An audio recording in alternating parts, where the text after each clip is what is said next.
ತುಂಬಾ ಖುಷಿ ಆಗತ್ತೆ ನಿಮ್ಮ ಒಂದು ನೋಡಿದಾಗ. ಅಂದ್ರೆ ಒಂದ್ ದಾಂಪತ್ಯ ಜೀವನದಲ್ಲಿ ಏನೇನೆಲ್ಲ ಇರ್ಬೇಕು ನೋಡಿ. ಹೌದು. ಗಂಡ ಎಷ್ಟು ಸಪೋರ್ಟಿವ್ ಆಗಿದ್ದಾರೆ, ಮೀಡಿಯಾ ಫೀಲ್ಡ್ ಅಲ್ಲಿ ಇದ್ರೇನು, ಯಾವ ಫೀಲ್ಡ್ ಅಲ್ಲಿ ಇದ್ರೇನು, ಹೌದು. ಆಕೆ ಕಲಾವಿದೆ, ಆಕೆ ಒಬ್ಳ ಆಂಕರ್, ನಾವ್ ಅದನ್ನ ಗುರುತಿಸ್ಬೇಕು, ಅದನ್ನ ಸಪೋರ್ಟಿವ್ ಆಗಿರ್ಬೇಕು. ನೋಡಿ ನೀವು ಮಾಡಿರೋದು ವಿಲನ್ ಕ್ಯಾರೆಕ್ಟರ್ ನೋಡಿದ್ರೆ ನಮಗೆ ಬೈಬೇಕು ಅನ್ಸುತ್ತೆ, ಅಂದ್ರೆ ಏನಪ್ಪ ಹಿಂಗೆ ಆಕ್ಟ್ ಮಾಡ್ತಾರೆ ಅಂತ ಹೇಳಿ. ಬಟ್ ಸರ್ ನಿಮ್ಮನ್ನ ನೆಗೆಟಿವ್ ಆಗಿ ನೋಡಿಲ್ಲ, ಪಾಸಿಟಿವ್ ಆಗಿ ನೋಡಿದ್ರು.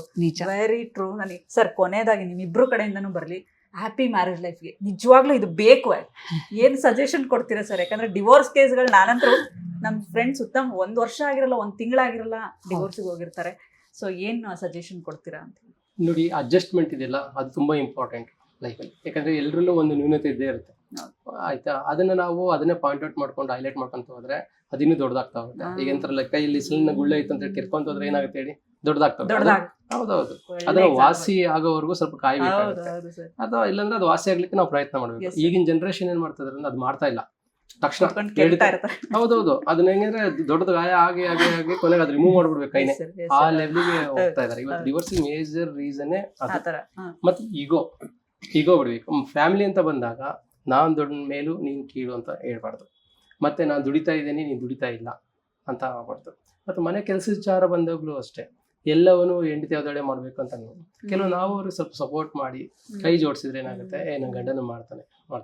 ಇಲ್ಲಾಂದ್ರೆ ಸುಮ್ಮನೆ ಕುಂತಲ್ಲೇ ಊಟ ತಂದು ಕೊಡು, ನೀರು ಕೊಡು, ಕಾಫಿ ತಂದು ಕೊಡು ಅಂತದಾಗ ಏನಾಗುತ್ತೆ, ನಾನು ಕೆಲ್ಸಕ್ಕೆ ಹೋಗ್ತೀನಿ, ನಾನೇ ತಂದು ಕೊಡ್ಲಿ, ಅಲ್ಲಿ ಮತ್ತೆ ಸ್ಟಾರ್ಟ್ ಕ್ಲಾಸಸ್. ಹಾಗಾಗಿ ಮನೆ ಅಂತ ಬಂದಾಗ ಎಲ್ಲರೂ ಈಕ್ವಲ್ ಆಗಿರ್ಬೇಕು, ಸಮಾನ ಆಗಿರ್ಬೇಕು. ಆ ಒಂದು ಫ್ರೆಂಡ್ಲಿನೆಸ್ ಅಂತ ಇರುತ್ತಲ್ಲ, ಆ ತರದಲ್ಲಿ ಟೈಮ್ನ ಸ್ಪೆಂಡ್ ಮಾಡ್ಬೇಕು. ಅದು ಮಾಡ್ತಾ ಇಲ್ಲ ಈಗಿನ ಜನರೇಷನ್ ಅಲ್ಲಿ. ಮತ್ತೇನಾಗಿದೆ, ಆಲ್ಮೋಸ್ಟ್ ಹೊರಗಡೆ ಇರ್ಲಿಕ್ಕೆ ಇಷ್ಟಪಡ್ತಾರೆ ಜನಗಳು. ಈಗಿನ ಜನರೇಷನ್ ಬರೀ ಹೊರಗಡೆ ಟೈಮ್ ಸ್ಪೆಂಡ್ ಮಾಡೋದು. ರಾತ್ರಿ ಮನೆ ಇರೋದೇನಂತಂದ್ರೆ ಬಂದು ಮಲ್ಕೊಳ್ಳೋದು, ಮತ್ತೆ ಪುನಃ ಬೆಳಿಗ್ಗೆ ಹೋಗೋದು. ಆಗಿದ್ಮೇಲೆ ಎಲ್ಲಿ ಬಾಂಡಿಂಗ್ ಬೆಳೆಯುತ್ತೆ? ಗಂಡ ಹೆಂಡತಿ ಬಾಂಡಿಂಗ್ ಇರಲ್ಲ. 10 ವರ್ಷ ಸಂಸಾರ ಮಾಡಿರ್ತಾರೆ, 10 ವರ್ಷ ಸಂಸಾರ ಮಾಡಿ ಮಗುನೂ ಇರುತ್ತೆ, ಇಮಿಡಿಯೇಟ್ ಡಿವೋರ್ಸ್ ತಗೊಳ್ತಾರೆ. ನನಗೂ ಸಂಬಂಧ ಇಲ್ಲ ಅನ್ನೋ ತರದ್ದು ಬೇರೆ ಹೋಗ್ಬಿಡ್ತಾರೆ. ಆತರ ಯಾಕೆ ಹೋಗ್ತಾರೆ ಅಂದ್ರೆ ಅವ್ರ ನಡುವೆ ಒಂದು ಬಾಂಡಿಂಗ್ ಇರೋದಿಲ್ಲ, ಫೀಲಿಂಗ್ಸ್ ಇರೋದಿಲ್ಲ. ಅವಾಗ ಏನಾಗುತ್ತೆ, ಯಾರೋ ಮೊನ್ನೆ ಸಿಕ್ಕಿದಲ್ಲ ಓದ್ಲು ಅಷ್ಟೇ, ಆ ತರದಲ್ಲಿ ಹೋಗ್ತಾ ಇದೆ. ಮತ್ತೆ ಯಾವತ್ತೇ ಆಗ್ಲಿ ಈ ಫೀಲಿಂಗ್ಸ್ ಅನ್ನೋದು ತುಂಬಾ ಇಂಪಾರ್ಟೆಂಟ್ ಸಂಸಾರ ಅಂತ. ಈಗ ಯಾರು ಫೀಲಿಂಗ್ಸ್ ಗೆ ರೆಸ್ಪೆಕ್ಟೇ ಕೊಡ್ತಾ ಇಲ್ಲ, ಎಲ್ಲ ಅವ್ರು ಸೆಲ್ಫಿಶ್ನೆಸ್ ಆಗ್ತದೆ. ಓಕೆ, ನನ್ ಖುಷಿ ನನ್ನ ಸಮಾಧಾನ ಅಷ್ಟೇ. ಅವಳದು ನಾನು ಹೆಂಡತಿ ಅಂದ್ರೆ ಅವಳದೇನ್ ಖುಷಿ ಅವಳು ಬಿಟ್ಟಿದ್ದು ನನಗೆ ಗೊತ್ತಿಲ್ಲ.